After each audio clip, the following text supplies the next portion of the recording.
family viewing.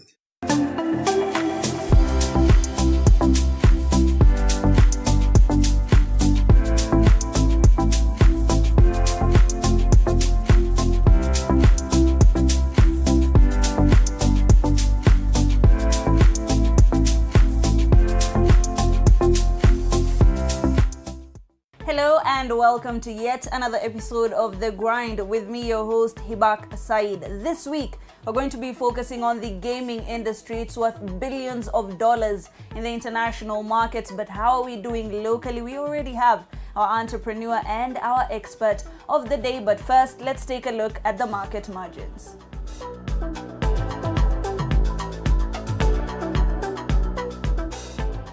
The gaming industry is a global niche market generating almost $200 billion annually in global revenue and sales. Gaming is particularly famous in the US, where yearly sales can accrue at least $50 billion, a trend that is spreading like wildfire in other continents as well. In Kenya, 2023 was a particularly good year, with the entire social online gaming market worth an estimated $55 million, more than doubling from around $24 million in 2018. The new generation of tech-savvy youth have propelled the country to rank 9th continentally, and this means that a significant number of youth in the country rank among the 500 million individuals in the continent within the gaming tiers, where a gamer playing behind closed doors with soundproof earplugs and control pads may become an overnight multi-millionaire.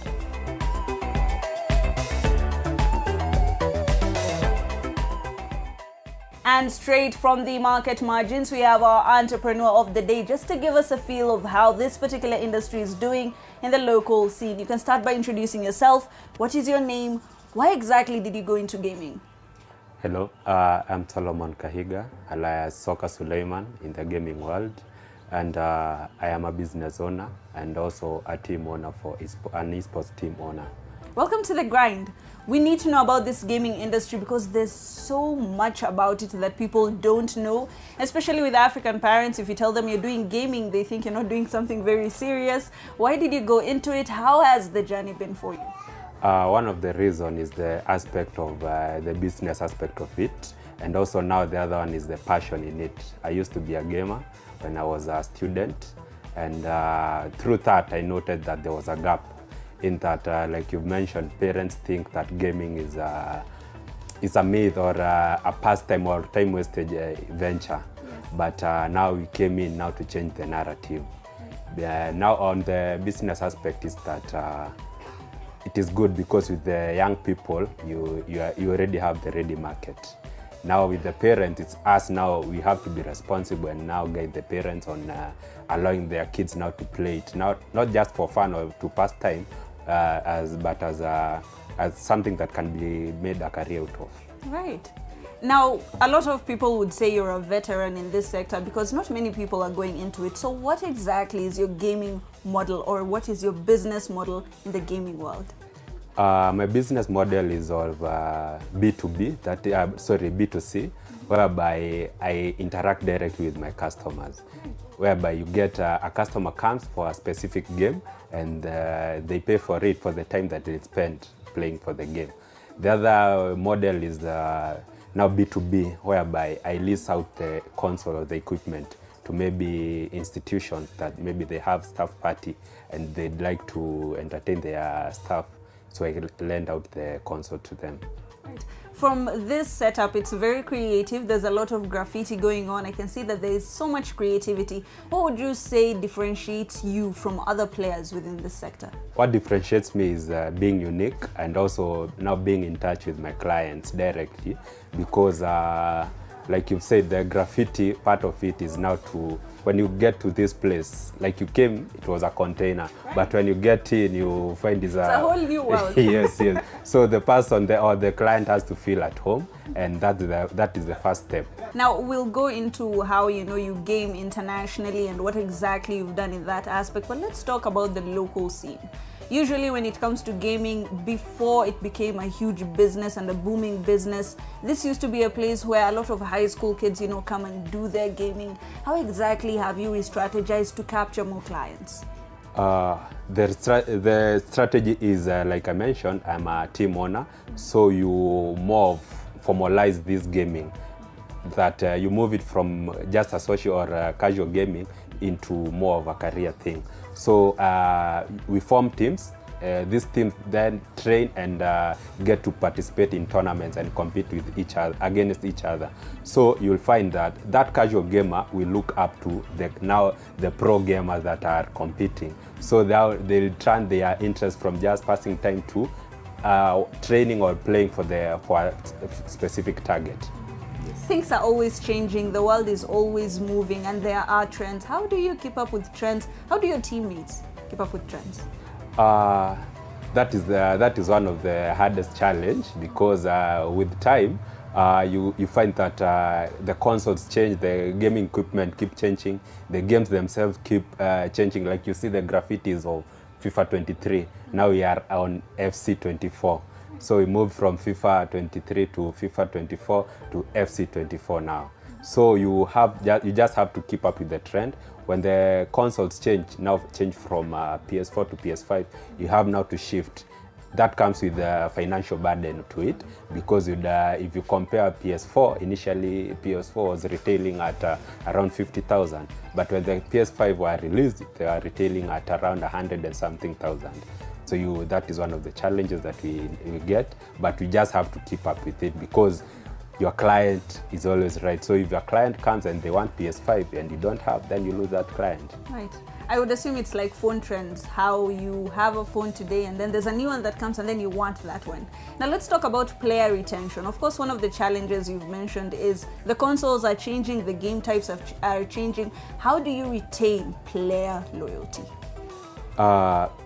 That is one of my business secret, right. But you don't want to share it with the grind? I'd love to, but you see, even competitors are out there and they are still watching. So I'd just summarize it to a happy client is a loyal client. Yes. Now, what are your primary revenue streams? Of course, now things are changing, people are more open to gaming, but where do you say that most of your money comes from? Most of the money comes from the pay as you play. That is, now the clients come and pays for the time they spend at the den. The other one is tournament organizing. Like you have mentioned, as a den we organize tournaments against other gamers. So you find that with the tournament you get something from it. You also get sponsors. Maybe they are interested in the tournaments, so they chip in something. The other is now leasing the equipment to other interested parties or businesses. Right. And I'm pretty sure this isn't the only location you have. So when you're choosing a location, especially when you're trying to get more customers, what do you usually think about? How did you come to this particular location? That is one of the key aspects in picking a business or the type of business that you want to pursue or to undertake. In that, you just have to identify. Now, like for gaming, the most people are young people. So you have to focus on areas that have a population of young people. Like the location that we are in, around the surrounding buildings are the residential areas for the young people or the students within the institution of higher learning. So that is one aspect. The other one is the security of the area, and the other one is accessibility. Yes, so those are the aspects that you need to look into when you are choosing the place to set up your business. There is the balance of costs and of course profits. You have to make a profit, but you also have to incur cost. When you want to ensure that your users or the people who are coming here are getting the best experience, how do you usually balance it out with the amount of money you put into your business? What I believe in, or what drives me, is when you service, it's like a vehicle. When you service your vehicle, it will at least give you good service, or it will give you good service when you service your vehicle. But when you fail to, then it will go and break down on you when you need it most.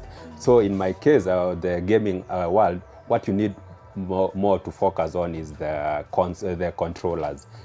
With good controllers, the gamers will enjoy their experience. With good seats and the atmosphere, you need even to control the temperature. Like you came in, someone said that it was too cold. But when now the gamers are on the moment, it gets so hot that they need something to cool them down. Turn on the fan. Yes. So to retain or to ensure that they have the best experience is just to ensure that whatever they are using, in the case of gaming, the controllers are in good condition, the seats are in good condition. Like in other businesses like pool table, you need now to ensure that you have good cue stick, good balls and stuff. So you just ensure whatever your consumers are using are in good shape. Thank you so much. As always, the customer is king. And speaking about king, we'll be having our expert session right after this very short break. Don't go too far.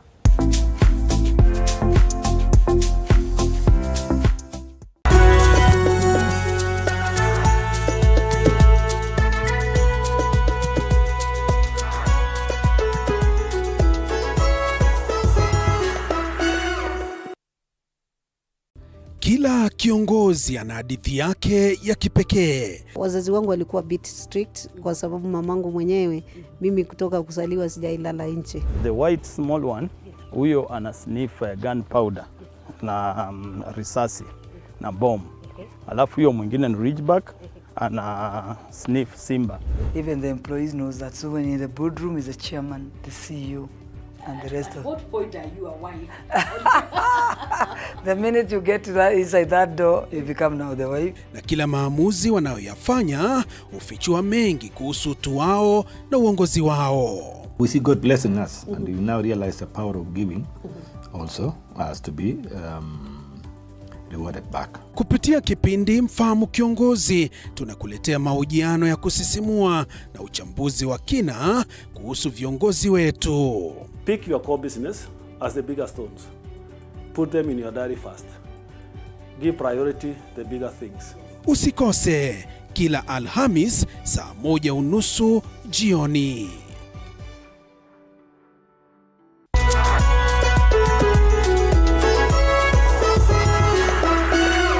In a world where challenges are as common as opportunities, there are those who dare to defy the odds. They are the entrepreneurs.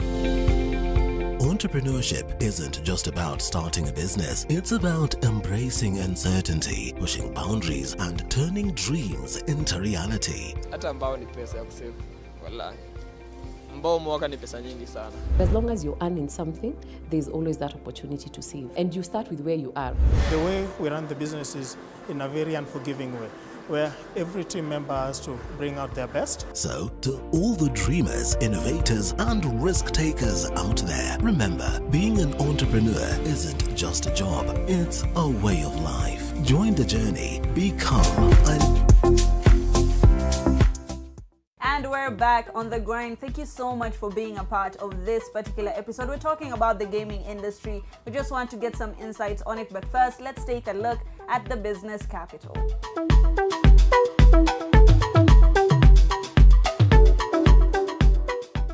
So how can you navigate the world of gaming? 1, you can join a gaming community and you can create networks. As an upcoming gamer, it is advisable to spend time on forums and places where players congregate. 2, research trends and the dynamics. Maybe you have probably tried your hands at a couple of games or you've heard about them. Before tossing yourself in this field, do as much research as possible and find your motivation. 3, find the right gear. Gaming is not cheap and you should invest in the proper hardware. Competitive gaming comes with its own hardware and can make a difference to your gaming prowess. Compete and get noticed. Starting off is a different thing. Now you're supposed to attend tournaments and play competitively. Through such platforms, you get to leverage your position as a pro gamer. Such competitions also sees you walk home with cash prizes and other merchandise to keep you going. And lastly, aim for the global scope. Always aim for the bigger picture. What's happening in the global scene? this should be the main goal in your endeavor.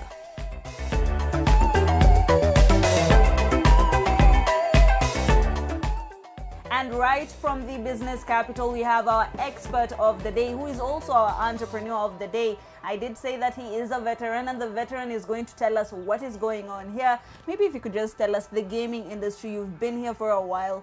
How is the industry? The industry is at a growing stage, at a good, steady growing stage, because you'd find that the number of gamers are increasing by the day. When we organize tournament, you find that the numbers are increasing day by day. So we are at a steady growth rate. So we're doing very well. Yes. And this sector is growing very steadily. So what is pushing the popularity of the gaming industry? What is pushing the popularity is the huge number of young people. You find in Kenya we have a population of about 56 million people, and about 80% of them are the young ones.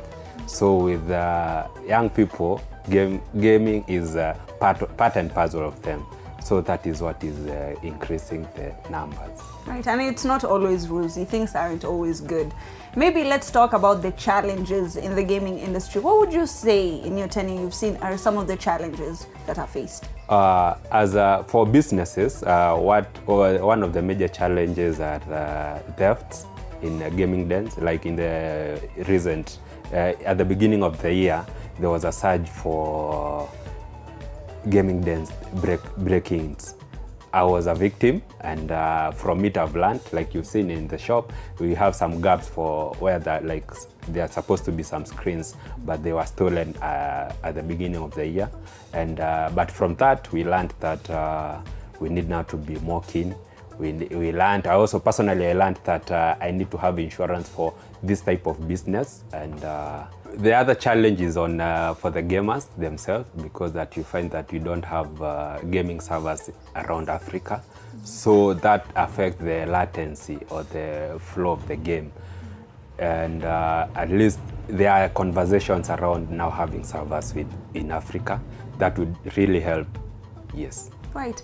Now let's talk about policies and regulations. Gaming is kind of in the digital space, so things are not that, open, things are not that regulated. What would you say are some of the policies that are either helping or challenging this particular sector? One thing that I'd like to applaud about the progress that Kenya has made in matters gaming, we have now a fully acknowledged esports federation. That is one thing. But matters licensing now for the businesses, you find that gaming is confused with betting or gambling. Right. So like the licenses that we get from the county government or the national government, you find that there are licenses under betting and control. So that is one area that I feel that needs to be separated, because the moment you put the aspect of gambling and betting, now the parents now shy away from taking their children to areas that they are known for betting. So that is one area that I feel that is one major aspect. The other one is now traveling documents for players. You find that gamers we are not that known, but and then you find that maybe a tournament has happened and a gamer needs to travel. I think such a case needs to be treated with urgency and in the immigration department, but you find that esports mainly is not recognized. So you just told panga line kama wengine. Right. So you want them to take it with the seriousness that it deserves. Yes, yes. Right. Now let's talk about consumer habit. Of course, consumers are always changing. Today you have this client, tomorrow you have another client. What would you say are some of the consumer behaviors that you've seen? A pattern that I've noted is like shying away from certain games. Like you find that as tournament organizers, we are contacted to organize a tournament for a certain game, but you find that you don't get players for such games. The other pattern is that it is difficult now to convert. We have mobile gamers and console gamers and PC gamers. Now to convert a mobile gamer into a console gamer, it is somehow not fluid. So you find that some of the gamers shy away or prefer to retain their gaming model. Right. And that's quite interesting. I've never really thought about that. You've said something about how sometimes the esports are not taken that seriously, and this presents a challenge. What would you say is the economic impact of these games? Of course, we know internationally it's worth billions of dollars. In the local economy, do you believe that it's adding on to it? What is the impact? Gaming has brought a good impact on the economy, because I was reading from Newzoo. Newzoo is gaming, and I think they get data for gaming in Africa, for gamers in Africa, and they ranked Kenya as sixth best country in matters gaming and expenditure. But the biggest now revenue comes from mobile gaming, because I think that comes with the fact that most young people have smartphones. So even I believe you say that you don't play, or you're not a gamer, but you have a game in your phone. Right. Yes. Yeah. So you are also counted as a gamer, only that you do it casually. Even, is it Candy Crush? Yes. So I'm a gamer? You are a gamer. So you just need to convert it from casual to now professional, or take it as a career if you are interested in. Yes. Let's talk about emerging technology trends, right? There is, of course, you've said that phone gaming and, console gaming could be quite different. How about virtual reality? Nowadays, you can do something and you probably go to a whole other universe. How are changing technologies, influencing this sector?